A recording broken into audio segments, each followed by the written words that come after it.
국내 조선업계가 긴 터널에서 벗어나 슈퍼사이클을 맞이할 준비에 한창입니다. 특히 LNG선의 본격적인 인도를 앞두고 흑자 전환 기대감이 큰데요.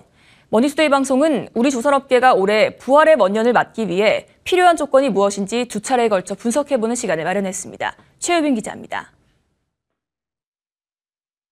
지난해 전 세계 LNG 운반선의 70%를 수주한 국내 조선업계.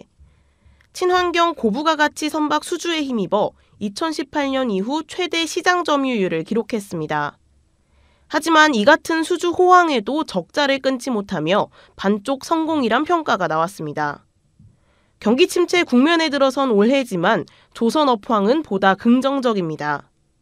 조선 3사 모두 일감을 넉넉하게 확보하고 있는 데다 본격적으로 LNG선을 건조하며 현금 흐름이 개선될 전망이기 때문입니다. 지난 3분기 국내 조선업계 중 처음으로 흑자 전환한 한국조선해양은 통상임금 소송에 따라 6,300억 원 규모의 수당을 지급해야 하지만 재작년 충당금을 확보해도 올해 실적엔 영향이 없을 것으로 보입니다. 삼성중공업과 대우조선해양의 경우 악성 재고로 떠안고 있던 시추선을 털어내며 흑자 전환에 한 발 가까워졌습니다.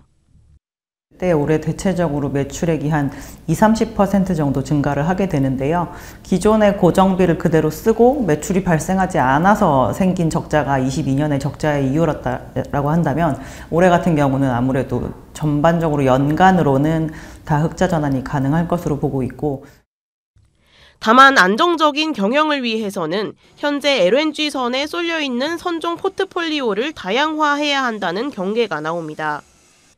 이와 함께 빠르게 뒤따라오는 중국을 견제하기 위해 친환경 디지털 선박에 대한 기술 주도권을 선점해야 한다는 목소리가 큽니다.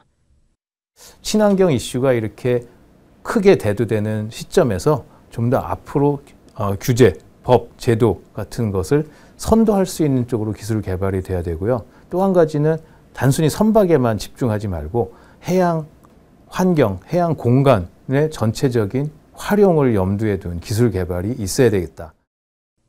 정부 역시 무탄소 선박과 자율운항 선박 등 미래 기술을 지원해 초격차 확보를 돕는다는 방침입니다.